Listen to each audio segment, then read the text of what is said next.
그레이스 은퇴연구소가 만드는 팟캐스트 행복한 은퇴발전소. 안녕하세요. 무드셀라 김동엽입니다. 안녕하세요. 재무여신 심현정입니다.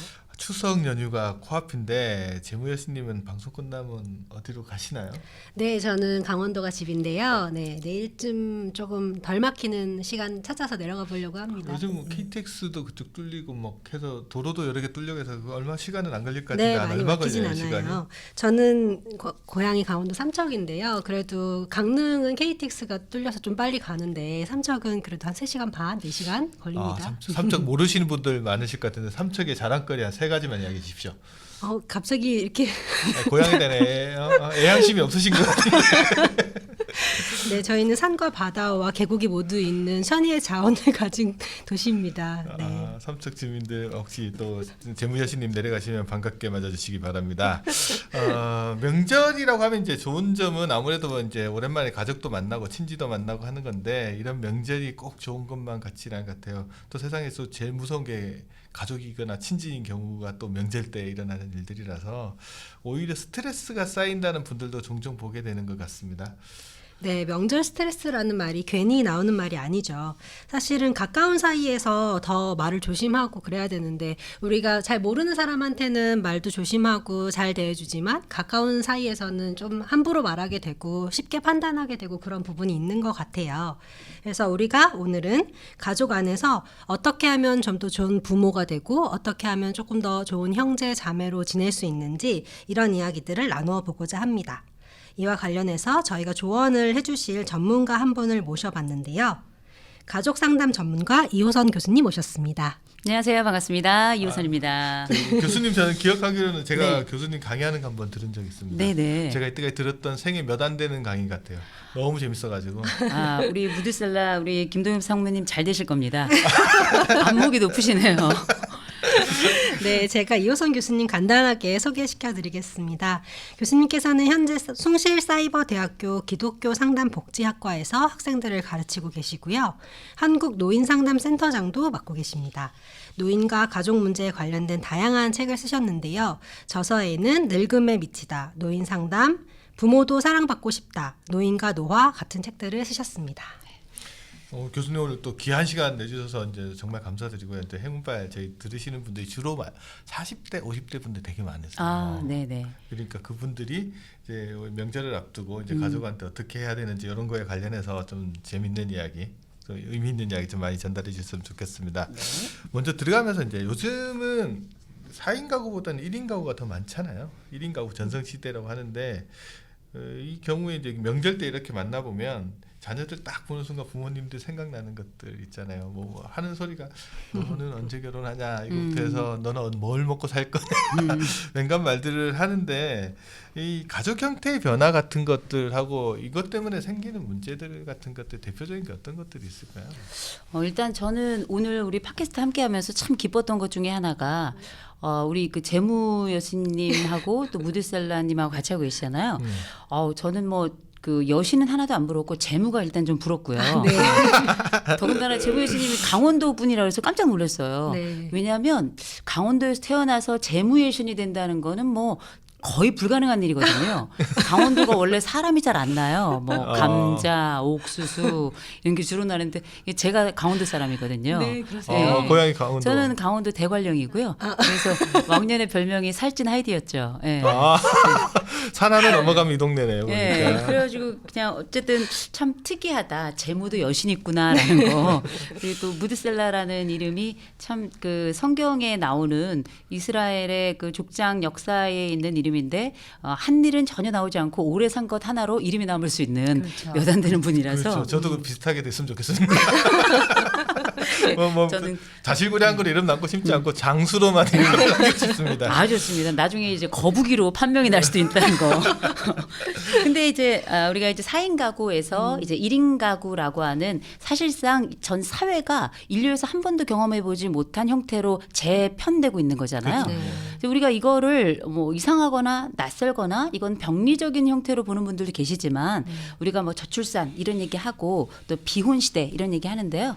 이제는 우리가 저출산에서 출산을 도모하는 얘기만 할 게 아니라 저출산에 적응하는 시대로 가야 된다. 저는 그렇게 생각하고 하나 더 나아가서 그러니까 미혼 시대나 비혼 시대가 낯선 사회가 아니라 이 사회인 거예요. 그러니까 우리가 경험해보지 못했다고 해서 그 사회가 이상한 사회라고 보이거나 들린다는 건 조금 제가 볼 때는 저하고는 좀 맞지 않는 생각이고, 다만 그런 미혼이나 비혼 사회가 가족을 여러 다른 변화들에 우리가 얼마나 잘 적응하느냐 이 주제가 우리에게 남아있는 게 아닌가 싶어요.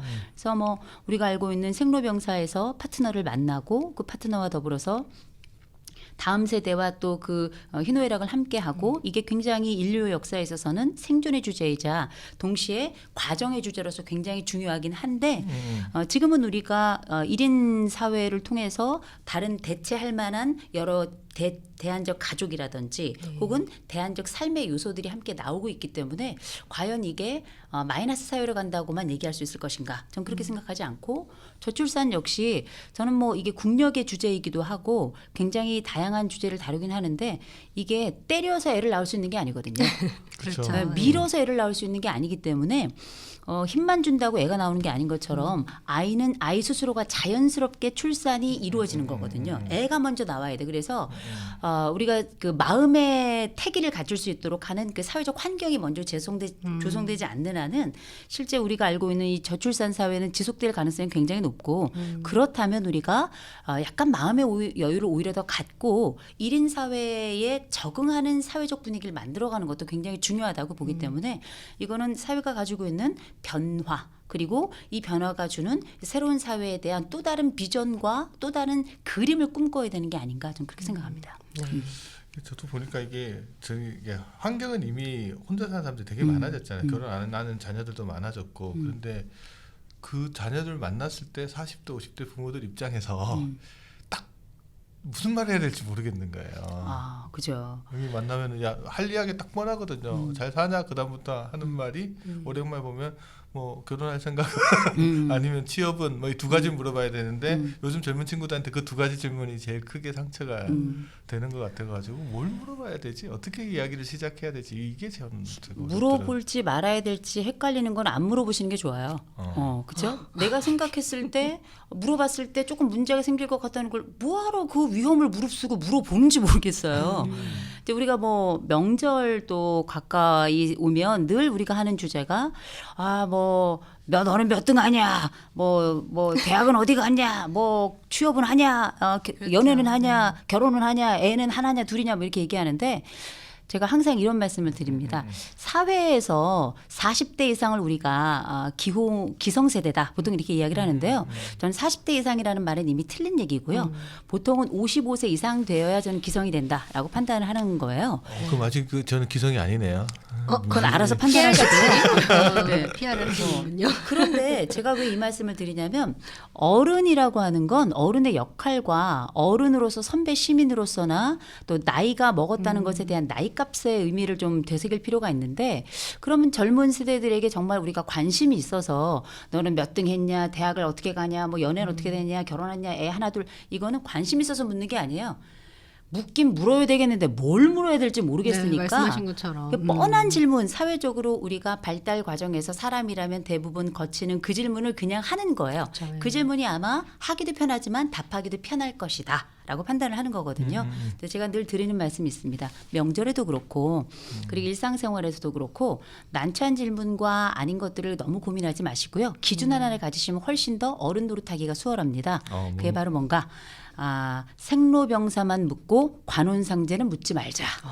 좋은 원칙인 것 같습니다. 생로병사는 묻고 예. 관혼상제는 묻지 말자. 몸은 괜찮니? 이런 그렇죠, 거는 몸이 다 있잖아. 걱정되죠. 그죠? 어디 아픈 데는 없냐? 아픈 데는 어떠냐? 그럼 뭐 이런 것들 요즘에 또 어떤 운동하냐? 그렇죠. 너 점점 좋아지는 다이어트 것 어떻게 같다. 했느냐? 그렇죠. 뭐 이런 거. 그죠. 딱 보면 변화를 읽어내는 힘, 그걸 우리는 관찰력이라고 하고 네. 관찰한 다음에 내가 알고 있는 것, 내가 변화를 확인한 것들을 표현해 주는 걸까지를 포함해서 저희 상담 현장에서는 관찰력이다 이렇게 부를 만한데 네. 실제 우리가 대부분 관혼상제를 묻는 이유는 뭐냐면 자세한 관찰이 어려운 시대가 됐기 때문이에요. 1년에 한 번 보는데 어떨 때는 그쵸, 저는 네. 명절 때 가잖아요. 모르는 애가 자꾸 절을 하고 세뱃돈을 달래요. 누군지 모르겠는 거예요. 그러니 길에 가다가 교통사고가 나도 서로 멱살을 잡아도 친인척이라도 모르는 경우가 많거든요. 그렇죠. 그래서 실제 내가 잘 모르는 사람들 혹은 상처를 줄 수 있겠다 싶은 질문들을 어떻게 피할 수 있는지를 물어보기보다는 이렇게 생로병사는 묻고 관훈상제를 피하는 방식으로 한다면 사실은 큰 갈등은 미리 우리가 사전에 예방할 수 있지 않을까라는 게 제 생각입니다. 저도 보니까 이게 금방 말씀하셨듯이 그런 것 같아요. 질문하는 게 뭘 물어볼지 몰라서 음. 그냥 의례적인 질문으로 던지는 것들이 이 문제를 만드는 이게 관심이 아니라니까요. 그렇죠. 네, 관심이 있어서가 아니라 둘이 앉아 있는데 가만히 눈만 보긴 그렇잖아요. 그렇죠. 그쵸. 네. 또 어른은 뭔가 해야 될 것 같거든요. 그래서 이제 고민 끝에 어떻게 넌 몇 살이냐 이렇게 물어보는 거 아니에요. 나이를 모를 것 같으면 나머지는 다 모르는 거예요. 그렇죠. 이름도 네. 가물가물해서 이름도 잘 몰라요. 우리 집에 주자 돌림이 너는 주 뭐냐 이렇게 물어보시는 경우도 있는데 이름도 모르고 나이도 모른다면 그 사람은 모르는 사람이에요. 그치. 그런데 그의 관혼상제를 묻는다는 건 그 사람의 생애에 있어서 굉장히 중요한 결정사항들을 묻는 거거든요. 잘 되면 대답할 게 많죠. 잘 되면 1년이 385일이 돼야 돼요. 안 되는 사람들에게는 35일도 길단 말이에요. 이렇게 우리가 흔히 말하는 역지사지, 공감의 주제라고 하는 건 때로는 어떤 질문을 하기 어려울 때는 그 입을 과감히 틀어 막아야 된다. 대신 지갑을 열어라. 아니죠. 질문 하나 할 때마다 종류별로 5만 원에서 한 400만 원 사이에서 경중을 가려가지고 돈 내고 질문하는 방식을 좀 추천합니다. 네. 그 뭐 명절 때 모였을 때나 아니면 저희가 가족끼리 또 모여서 대화를 할 때 저는 좀 가장 힘들 때 중 하나가 내가 사랑하는 가족이 저를 그 존재 자체로 봐주는 게 아니라 본인의 뭐 주변 사람들이라든지 들었던 이야기를 가지고 좀 비교하거나 이럴 때 조금 힘든 것 같아요. 그래서 대화를 많이 나누는 것도 중요하지만 비교하거나 또 내 자신의 어떤 마음에 상처를 주지 않고 대화하는 것에 대해서 조금 저희가 얘기를 더 나눠보면 좋을 것 같은데요. 이런 비교하는 심리는 어디서 오는 걸까요? 자랑하고 싶어 그러죠. 그런 건가요? 그러면 네. 아니 내 자식이나 혹은 나와 관련돼서 뭔가 자랑할 게 생기잖아요. 그럼 빨리 대화를 하고 싶어요. 누구나. 네. 아 저만 그런가요? 다 그럴걸요? 빨리 대화에 들어가고 싶고 그게 어떤 습관적인 비교 말의 습관에 따라서 네. 비교를 하는 분들도 계시지만 뭔가 비교라는 건 당연히 상대적인 우위가 결정이 되는 거예요. 그러면 누군가는 조금 더 빛나고 누군가는 조금 더 고개를 떨구게 되는 이런 양상이 벌어질 텐데 그 대화의 주제를 이끈 사람의 그 입장을 한번 생각해 보세요. 잘 생각해 보시면 뭔가 노출하지 않더라도 잠재적으로 우위를 점할 만한 뭔 주제가 있는 거예요. 그거는. 그래서 일단 누군가 비교로 뭔가를 시작한다면 세 가지를 생각하셔야 될 겁니다. 하나, 그 사람은 뭔가 자랑을 하고 싶구나. 두 자랑하고 번째, 싶다. 그게 자기 자식일 가능성이 대단히 높다라는 거. 세 번째, 이 사람의 말의 방식이나 이런 것들은 어른이라고 다 훌륭한 어른이 아니라 때로는 못난이 어른도 있다. 그리고 그 못난이 어른 앞에 내가 서 있구나. 이렇게 생각하시면 될 것 같아요. 네. 그래서 사실 비교라고 하는 게 어떻게 보면 누군가에게 상승 효과를 만들어내고 또 추진력을 주고 우씨 다음번에 한번 보자 이렇게 어떻게 보면 건강한 다짐 요소가 될 수도 있어요. 경우에 따라서는. 네. 그러나 대부분 우리가 가지고 있는 비교라는 건 사회적 성공 기준이고 내적 성숙의 값을 보여주는 건 아니거든요. 그런데 안쪽의 게이지를 전혀 신경 쓰지 않고 어른의 입장에서 혹은 또 다른 사람 입장에서 그 사람의 바깥으로 드러나는 양상들만 가지고 비교를 한다면 그 사람은 일단 우리가 사람에 대해서 이야기할 때 품과 격을 이야기하죠. 근데 그 사람은 주로 비교를 통해서 얘기하는 사람들은 품도 적고요. 격도 떨어지는 거예요. 그럼 이제 우리가 비교하지 않고 어떻게 이야기할 수 있겠는가? 딱 간단합니다. 비교하려면 적어도 2개 이상의 대상이 있어야 되는 거잖아요. 그쵸. 그럴 때 하나를 과감히 제거해버리면 되는 거예요. 그냥 말씀하신 대로 있는 그대로의 그 사람. 이를테면 지금 우리 재무 여신 같은 경우에는 여신인지는 모르겠는데 재무는 되는 것 같단 말이에요. 네. 네. 너무 객관적이신데요? 반대인데요. 반대인가요? 이게 또 해석 죄송합니다. 보고 듣는 사람의 해석의 여지도 좀 있는 예. 거죠. 네.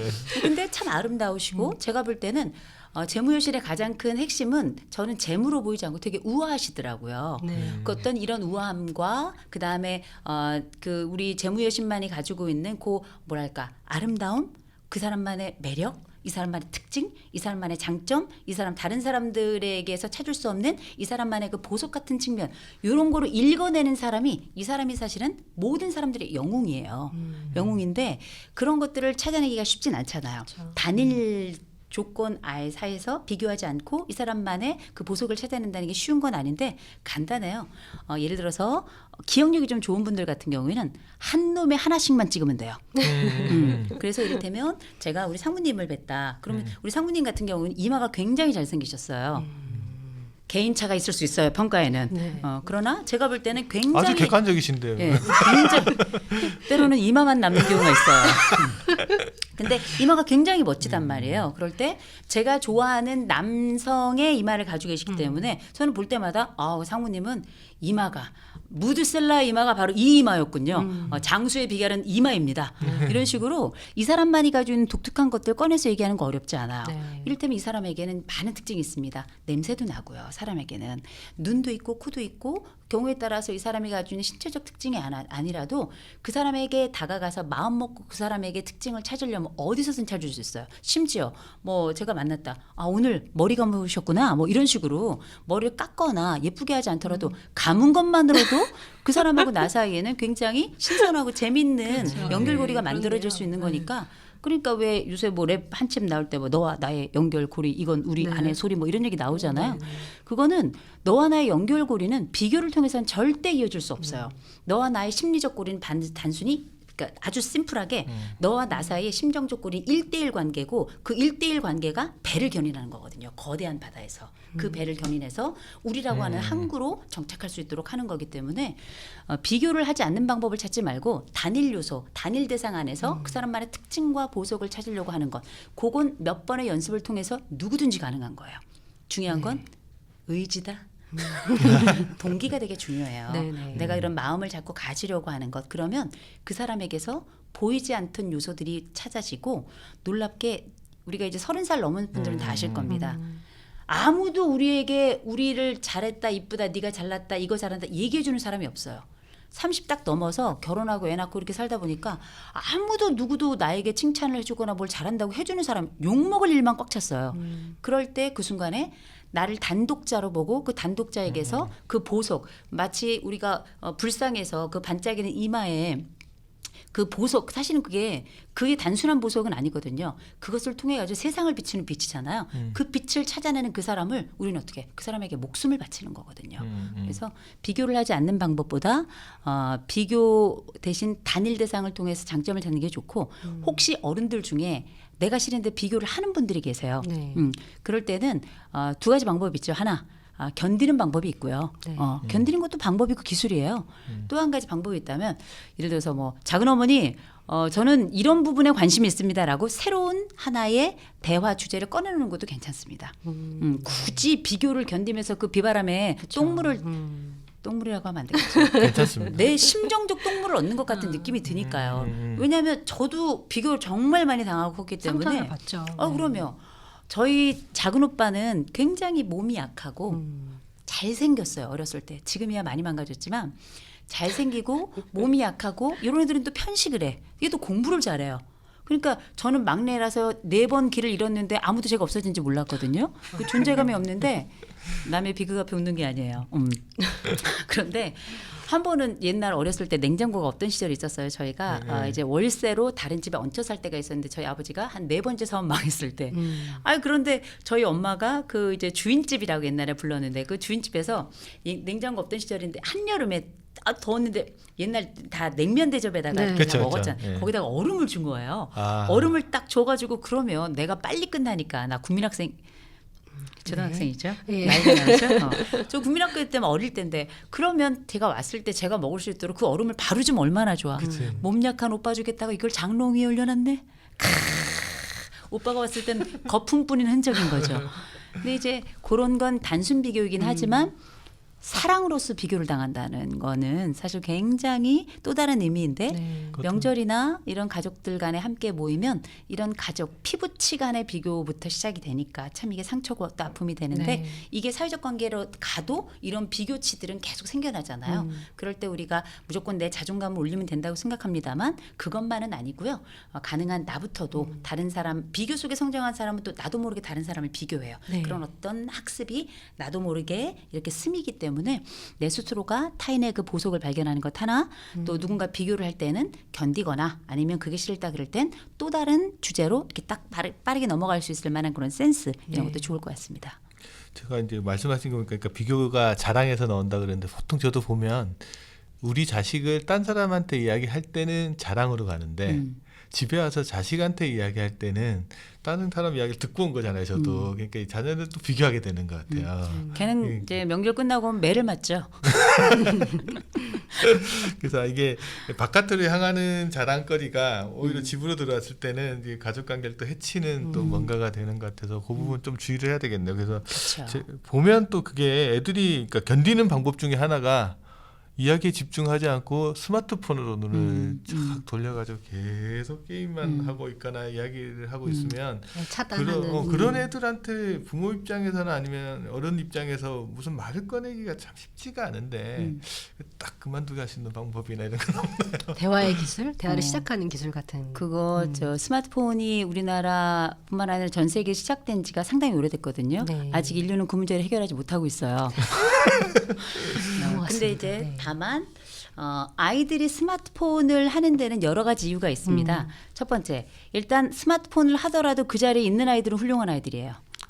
보통 그 자리를 지키지도 않는 경우도 많습니다. 착하다 생각해야 되는구나. 그럼요. 전 1차적으로 물리적인 공간 안에 함께 있다는 거, 함께 숨을 쉴 수 있다는 거, 그건 정말 요새 아이들과 함께 아이들이 클수록 더 그거는 굉장히 의미 있고 그 아이들이 우리를 견뎌주는 거다 이렇게 생각하셔야 될 것 같고요.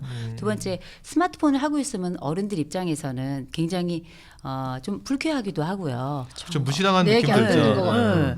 근데 가만 생각해 보면 이 아이들이 왜 스마트폰을 할까? 이 아이들의 우선순위는 왜 스마트폰일까? 이런 생각을 하게 되죠. 아이들의 관심사가 하나도 없어요. 아이들은 듣고 견뎌야 되는 것만 남아 있는 거 아니에요. 함께 모였을 때 그 모든 공간은 어른들 주제에 완전히 집중돼 있고요. 아이들은 모든 주제에서 다 배제됩니다.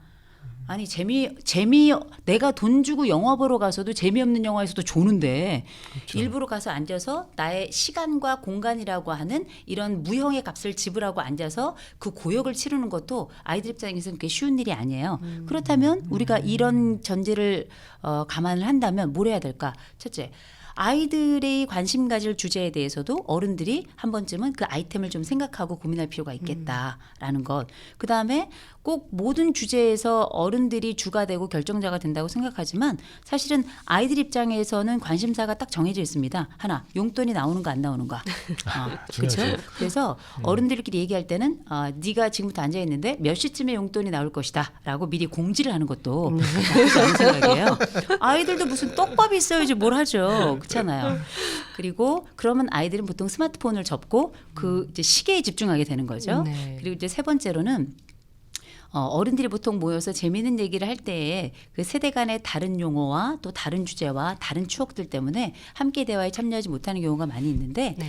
그 아이들 당사자에 대한 추억들을 한 가지씩은 꼭 이야기를 해주셨으면 좋겠어요. 당사자에 대한 추억. 사람은 네. 자기 추억 속에 가장 빨리 빨려 들어갑니다. 네. 마치 사람이 자기와 닮은 사람에게 가장 빨리 사랑에 빠지는 것처럼 그렇게 자기의 기억은 내가 다른 사람이 가지고 있는 기억 플러스 나의 해석이 또 들어가기 때문에 그때 그 상황에 대한 자기의 의견을 낼 수도 있고 또 그 상황에 대한 자기의 여러 가지 뭐 처지나 혹은 뭐 어떤 계획이나 이런 것들에 대해서 이야기할 수 있기 때문에 제가 볼 땐 아이들의 관심사를 완전히 배제하고 아이들에게 어른들에게 집중하기만 요청하는 것 그 결과로 저는 스마트폰이라고 하는 어쩌면 아이들에게는 회피의 순간이자 동시에 거기가 더 재미있는 순간이니까 그렇게 우선순위가 형성된 게 아닌가 싶어서 어른들이 아이들의 그 관심사에 어느 정도 관심이 있겠는가 관심사를 조금 더 공부하고 관심사를 만들어내고 그 안에 아이들이 함께 할 수 있는 물리적이고 실질적인 공간을 만들 필요가 있겠다라고 저는 생각을 합니다. 말씀한 거 듣고 보니까 이게 우리끼리 이야기하는데 애들 앉혀놓는 게 걔 입장에서는 곤욕일 수가 있겠네요. 그렇죠. 전무님하고 상무님 두 분 회의하시는데 네. 말단 사원이 앉아가지고 화장실도 못 가고 앉아있다고 생각해 보세요. 왜냐하면 제가 옛날에 직장 다닐 때 전무님하고 상무님이 저는 상무님을 별로 안 좋아해요. 그 상무님 말씀이 진짜 많은 분이었는데 아우 정말 한 3시간을 두 분이 앉아가지고 계속 얘기를 하시는데 저는 계속 옆에 앉아 있는 거예요.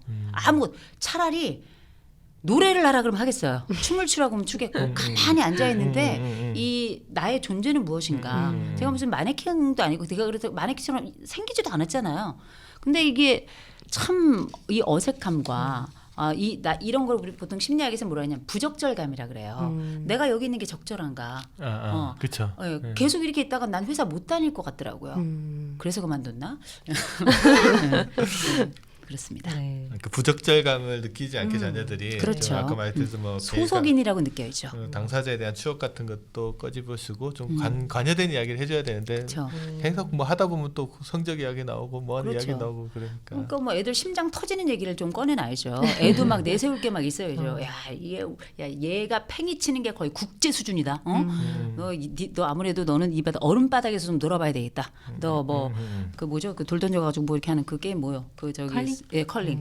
예, 너 봐라. 네가 팀 킴이다. 김씨니까. 뭐 이렇게 그래도 얘기하면 강원도 풍경이 잘 통하네. 돌 던지는 게임인데 컬링이 딱 나오니까. 저는 이 뭐지 한참 생각을 했었는데. 강원도 돌을 던지죠. 우리 주부님들 이야기를 조금 해봤으면 좋겠는데 뭐 요즘 뭐 명절 이야기 하니까 명절 되면 명절 스트레스 이야기 많이 하잖아요. 그다음 뭐 명절 끝나고 나면 백화점 소비가 는다 뭐 이런 게 하는데 시댁 스트레스를 받는 아내한테 남편 입장에서 해줄 수 있는 거 뭐가 있을까요? 뭐 해주면 제일 좋을까요? 그 이제 상무님이 개인적으로 하는 질문이시죠? 제일 좋은 방법은 저한테 물어보지 마시고 아내에게 물어보세요. 당사자에게 물어보는 게 제일 좋습니다. 남에게 물어보는 건 제가 하는 얘기는 제 남편이 들어야 되는 거예요. 그래서 사실 무엇이 가장 필요하겠는가 해서 어떤 것을 딱 알고 서프라이즈 이렇게 하는 것도 굉장히 좋아요. 참 그렇게 생각하는 것만으로도 기특하고 신통방통한 남편이다 이렇게 생각이 드는데 그럼에도 불구하고 우리가 이제 먼저는 세상에서 어떤 사람이 세상을 움직이고 어떤 사람이 마음을 움직이는 사람인가 일단 마음을 읽는 사람이에요. 그래서 이 사람이 어떤 마음일까 이 사람이 어떤 심정일까 이렇게 그 사람 마음속에 들어가서 그 마음을 한번 상상해 보는 것 가체험을 해보는 것 이걸 우리가 공감이다 이렇게 이야기하는 건데 그걸 잘했으면 30년째 머리를 뽑고 왔는데 못 알아주는 그 남편이 욕을 먹진 않겠죠. 그렇죠. 근데 우리가 알고 있는 이 명절이라고 하는 것을 기준으로 이야기한다면 이제 과거하고는 세상이 많이 달라졌습니다. 우리가 그렇다고 여성들이 뭐 우물가에 가가지고 얼음을 1m짜리를 도끼로 깨고 거기서 물을 퍼다가 애들 똥기저귀를 빨고 거기서 오는 열무고가 내 자식 그 똥기저귀에서 나오는 똥목 이런 걸 보는 세상은 끝났어요. 그렇지 않죠. 강원도에서는 가능한 얘기인데요. 근데 이런 세상은 끝났습니다만 심정적 무게라는 게 있어요. 그래서 과거보다 일은 많이 수월해졌고 후라이팬도 나오고 콸콸 나오고 세탁기도 돌아가고 집에서 그렇게 과사노동이 어려운 게 아니다 생각할 수 있습니다만 특별히 명절이라고 하는 건 우리가 핵가족 사회가 오래 지속된 이후로 대가족이 모이는 1년에 몇 안 되는 행사이기 때문에 뭘 그걸 가지고 그러냐 하지만 일단 노동 집약이고요. 그다음에 관계 집약이고요. 그리고 나서 평가 집약이에요. 이 세 가지가 함께 둥근 달이 떠오르면서 네. 늑대 본능을 일으켜서 아우 사람이 아니게 되는 거죠. 다투듯이. 네. 모든 것이 그렇죠. 그래서 떠오르죠. 내 안에 있는 짐승을 불러낸단 말이에요. 그래서 실제 짧은 시간이지만 이게 쉬운 일이 아니고 뭐 남자도 힘들다 그럴 수는 있습니다만 남성들의 그 눈치도 봐야 되고 어려운 점이 많이 있어요. 근데 이제 늘 제가 드리는 말씀이지만 그러면 바꾸자고요. 남자랑 여자랑 이제 그 심정을 한번 해보자는 거죠. 매사에 아침 먹고 점심 먹고 그 사이 중간중간 설거지하고 그리고 어른들 중에 몸이 안 좋으신 분 있으면 환자식으로 따로 준비해야 되고 그러면서 동서들 간의 그 경쟁 관계도 들어가고 그러면서 우리가 보통 상담이라고 하는 게 명절을 중심으로 2주 전에 그리고 명절 후에 2주까지가 성수기, 극성수기예요. 진짜 극성수기. 그래요? 예. 제가 알고 있는 가수 이용 씨가 저한테 그러더라고요. 제가 이제 개인적으로 이제 오라버니 이렇게 부르는데 그분이 이런 얘기 하시더라고요. 이 박사 나는 10월에 1년 거 다 벌어 이렇게 얘기하시더라고요. 10월의 마지막 예, 밤. 저희는 명절 전후로 한 달 동안에 1년치를 봅니다. 그 얘기는 뭐냐? 그 시기가 모두에게 압박 수위가 높은 거예요. 남자분들도 많이 오시고요. 며느리도 많이 오시고요. 시어머니도 당연히 많이 오시고 애들도 많이 와요. 너무 속이 상하다는 거죠. 그러니까 명절이라는 게 말 그대로 온 가정의 명을 줄이는 그래서 명절이 돼버린 이런 상황이 돼버렸는데 그 가운데서도 가장 물리적으로나 정신적으로나 경제적으로나 압박을 여러 삼면에서 받는 게 사실 여성들이거든요. 그랬을 때 남편들이 어떤 얘기를 해줄까 고민을 하는 건 참 훌륭한 생각이고 그런 고민만으로도 굉장히 감사합니다만 이제 많은 분들이 따뜻한 말 한마디 이렇게 얘기해 주시더라고요. 그런 거는 개나 줘버렸으면 좋겠어요. 왜냐하면 따뜻한 말만 하면 그게 고깝게 들려요. 그렇죠. 일을 너무 힘들게 하는 사람들에게는 저도 며느리고 또 시가에 가고 뭐 제 친정 쪽에 가고 이러면 어쨌든지 간에 여성들에게 남아있는 굉장히 많은 노동의 몫이 있거든요. 제가 밖에 나가서 뭐 방송하고 학교 교수를 있고 이러니까 제가 뭐 아무것도 아닌 것 같은데 저희 집 도움이 적거든요. 그리고 저는 뭐 제가 도우미를 쓰는 게 아니니까 저희 집 도움이 적고 그리고 시가에 가면 저는 당연히 며느리예요. 제가 또 음식을 너무 못하니까 저는 설거지 담당인데 우리 어머니는 왜 이렇게 설거지가 많이 나와? 제가 볼 때는 제가 올 때까지 1년 동안 안 하고 기다리시는 것 같아요. 너무 많아요. 그렇다 보니 이게 실질적 물리적인 양도 양이지만 남편들께서 몇 가지 해주셨으면 좋겠어요. 적으십시오. 어머니 때문에 눈치가 보여서 일을 못한다고 하는데 그 옛날 얘기예요. 요새 남편들 중에 잘하는 남편들도 너무 많아요. 그럴 때 뭘 해야 되는가? 여보, 이건 내가 할게. 영역을 정하고 그 영역을 실천하셔야 돼요. 말만 하시면 안 되고 그다음 두 번째로는 아내들에게 따뜻한 말 한마디에도 기술이 있어요.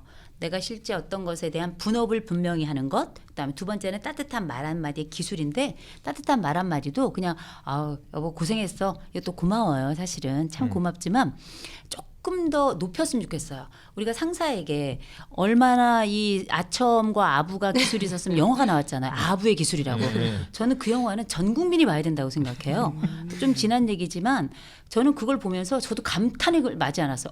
어떻게 저런 정도의 아부를 할 수 있을까? 야, 아부는 정말 극강의 관계 기술이고 심리 기술이구나라는 걸 제가 뼈저리게 느꼈는데 아내에게도 보통 이제 여보 고생했어 얼마나 힘들었어 그러면 힘만 들거든요 진짜 무게 또 다른 무게를 얻는 것 같은데 우리 집은 당신 없이는 안 돌아가 이 가정의 주체가 당신이라는 거 그리고 그 주체가 너무너무 잘해내고 있다는 것 이런 것들에 대해서 아주 강력하게 얘기해 주시면서 요새는 여성들이 정말 괜찮은 시대인 게 가장 높은 돈권인 5만 원권은 신사임당에 앉아 계십니다. 네. 그래서 이제 세종대왕을 압도하는 신사임당으로 한 4분 정도 이렇게 차곡차곡 4분 정도 모셔가지고 적절한 것 같습니다. 아내를 위한 명절 후 휴가를 미리 약속해 주셨으면 좋겠어요.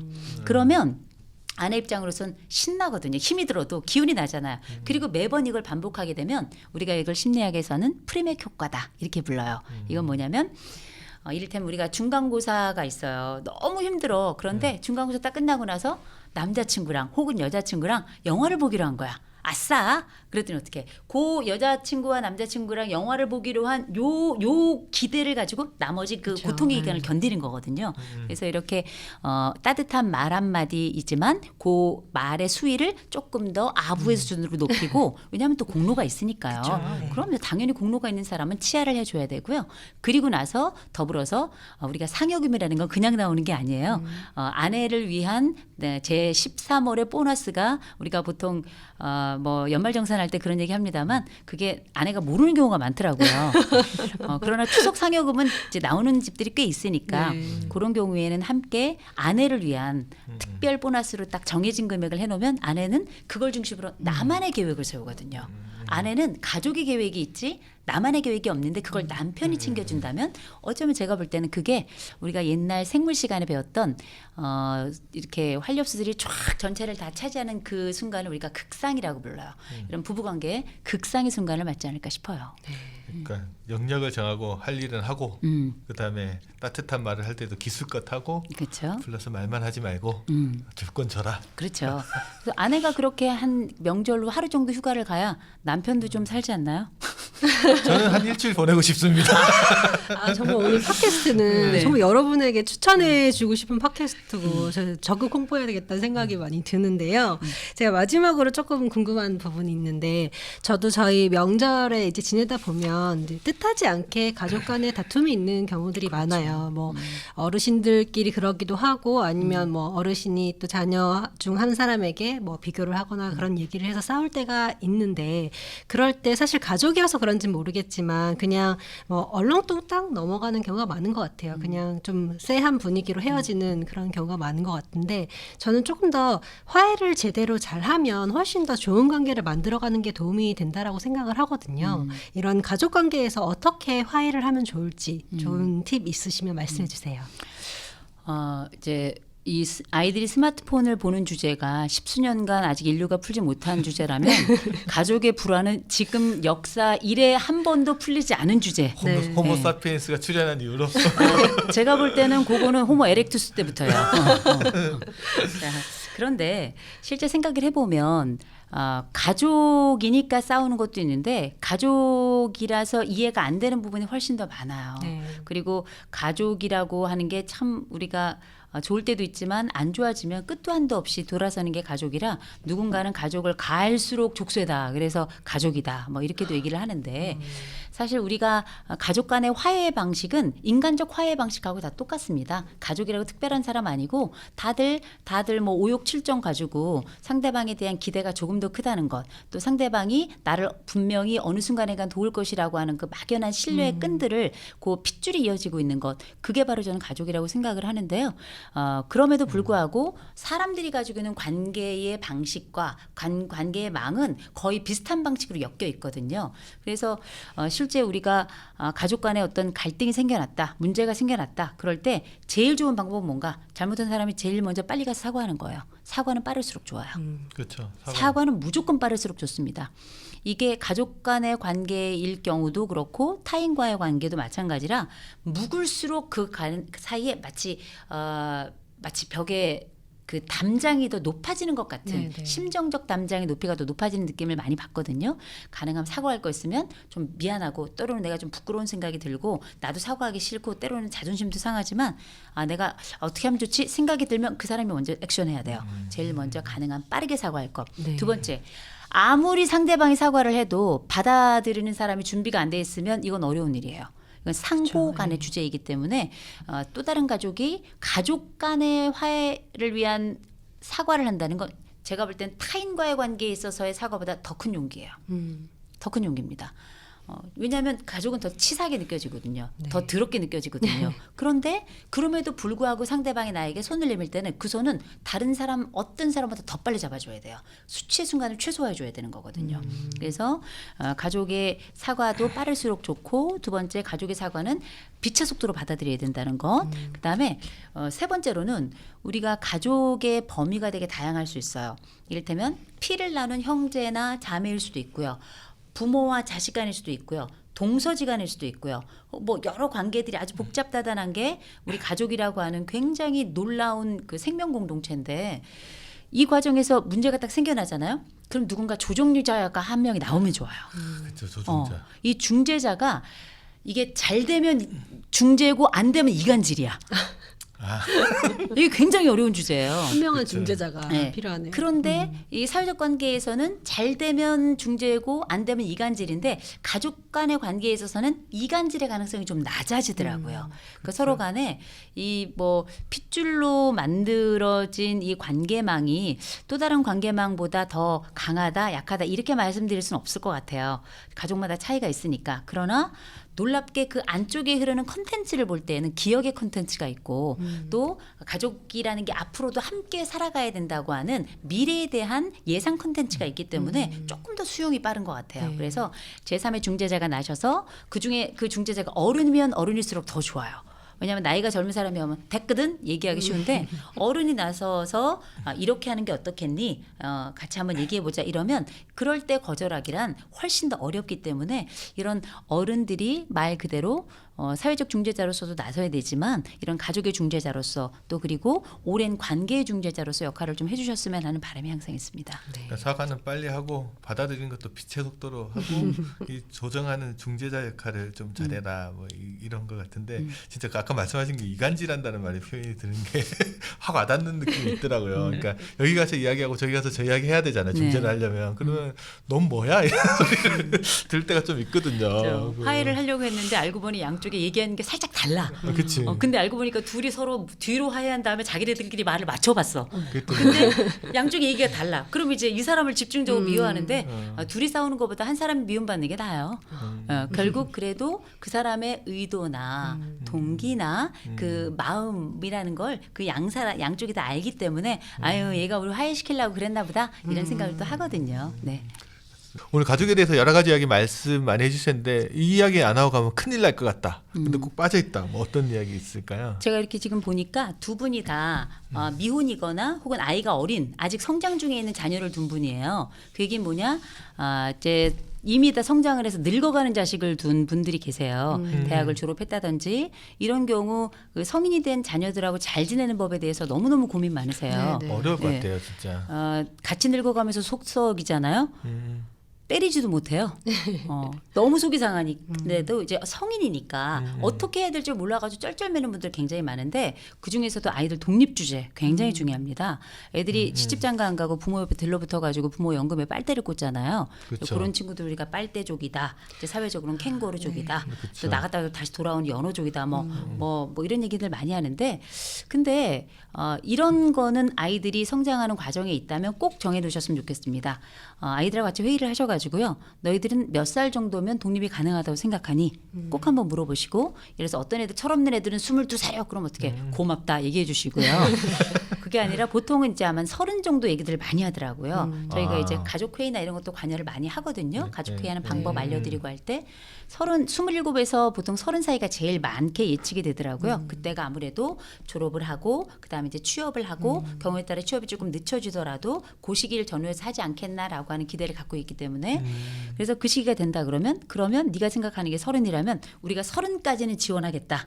대신에 지원 30까지 하는 그 지원 금액은 얼마가 될 것이다. 그렇게 정해놓고 네. 아주 너무 어린 아이들은 말고요. 좀 벌써 한 뭐 고등학교쯤 되고 대학교 들어갔다 이럴 때는 그런 독립에 대한 나이를 정하시는데 어떤 분들은 뭐 취업할 때 혹은 뭐 공부가 끝날 때 이렇게 정하시는데 애들이 공부를 안 끝내요. 그리고 맞아요. 취업이 또 너무 어렵기 때문에 적정선으로 한 몸 자기 몸을 거느릴 이렇게 추스릴 정도가 된 나이가 되면 그 나이를 정해서 그 나이를 시점으로 기준으로 해서 독립을 아이도 준비하게 해야죠. 부모가 결정하는 게 아니에요. 같이 결정하고 아이도 준비하게 하시고 그 준비가 어느 정도 됐을 때 아이가 독립한다 그러면 그때 막 이렇게 엑스트라로 조금 도움을 주실 수는 있잖아요. 그렇게 하는 건 괜찮겠지만 하염없이 이번 생애를 같이 한다면 부모 입장에서도 참 어렵고요. 더군다나 자녀들도 나이가 들수록 독립심이 커지는 게 아니라 오히려 역으로 의존도가 또 굉장히 높아집니다. 35이 넘어가면 의존도가 훨씬 더 높아져요. 그렇기 때문에 그렇게 기준으로 연령 기준으로 해서 분리의 순간을 미리 언급하고 분리의 순간이 왔을 때 우리가 흔히 말하는 심리적 탯줄을 끌어내는 방식은 우리가 생애 탯줄을 처음 끊었을 때 아이가 응애 울지만 그 통증이 있어야 아이의 분리가 또 건강한 성장이 시작되는 그 시점이잖아요. 그런 것처럼 심리적 탯줄을 딱 끊어내는 그 순간은 자식이 할 게 아니고요. 부모가 선택해야 되고 그 과정에 이제 성인이 되었으니 합의된 시점에서의 분리 이게 아이에게도 아이라고 말하기엔 늙어가겠죠. 자녀에게도 그리고 부모에게도 준비된 분리이기 때문에 이건 축복의 순간으로 다가올 수 있다는 거죠. 심리적 탯줄이란 말이 확 와닿네요. 저번에 제가 이게 말씀하시다 보니까 예전에 교수님 강의 들었을 때 하신 말씀으로 기억하는 것 같은데 90살, 100살까지 살면 자녀랑 함께 사는 시기가 70살, 70년 되는다라는 말씀을 한번 하셔서 그때 언제 자녀의 손을 놓을 건지 미리 좀 준비를 하라는 말씀을 네네. 한번 했던 그게 네네. 기억이 확 나는 것 같아서 이게 부모가 자녀랑 같이 살아야 되는 시간이 짧으면 55년 재수 없으면 95년 살아야 된다고. 심리적 탯줄을 어떻게 끊을 거냐, 언제 끊을 거냐를 좀 미리미리 좀 준비하는 게 상당히 좀 중요할 것 같습니다. 뭐 명절 앞두고 이제 가족과 관련된 이야기 저 이야기 좀 많이 나눠봤는데 일본의 코미디언이라고 하죠. 이제 기타노 다케시가 가족에 대해서 정의를 할 때 남들이 보지 않을 때 내다버리고 싶은 존재라고 했다고 하더라고요. 그만큼 가족이라는 관계가 어떨 때는 큰 짐으로 다가올 때도 있을 것 같아서 그러지 않으려면 자녀들이 됐던 부모님이 됐던 아까 교수님 잠시 이야기했듯이 서로가 부적절한 느낌이 들지 않을 정도의 그런 관심들을 가져주는 것 그런 것들에서 좀 시작을 해야 될 것 같다는 생각들 많이 듭니다. 오늘 행운빠른 숭실대학교 이호선 교수님과 함께 가족 간의 소통을 주제로 이야기를 나눠봤습니다. 청취자 여러분은 오늘 들으신 내용 명심하셨다가 이번 명절에 이제 가족분들 만나실 때 특히 어르신들 자녀분들 만나실 때 꼭 새기시고 실천을 좀 하시길 바랍니다. 오늘 수고해주신 이호선 교수님 감사합니다. 고맙습니다. 감사합니다. 저희는 다음 주에 돌아오겠습니다. 즐거운 명절 되십시오. 감사합니다. 감사합니다.